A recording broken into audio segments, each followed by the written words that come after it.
Actually અમારા consultancy design team અને બીજા અધિકારીઓ અમે બધાએ સાઇટ વિઝિટો કરેલી અને સાઇટ વિઝિટ ડ્યુરેશનમાં જે કંઈ અમને સૂચના આપેલી એ મુજબ અમે રેટ્રોફિટિંગની કામગીરી ચાલુ કરેલી છે અને હાલ તમે લોકો જોઈ શકો છો કે સ્થળ ઉપર બી અમારી રેટ્રોફિટિંગની કામગીરી ચાલુ થઈ ગઈ છે.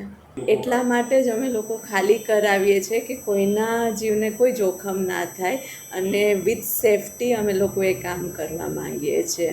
કયા પ્રકારની કામગીરી હાથ ધરાવી?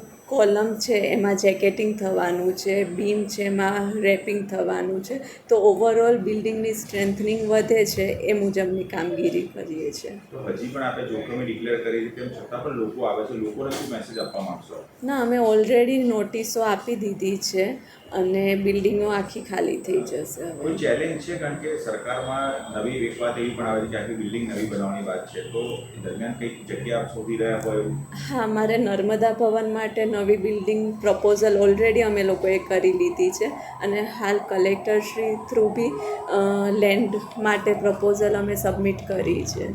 તો લેન્ડ મળશે એટલે અમારે નવું કન્સ્ટ્રક્શન બી સ્ટાર્ટ થશે. તો ત્યાં આગળ બનશે કે જગ્યા બદલાશે? ના, જ્યાં અમને લેન્ડ એલોટ થશે એ જગ્યાએ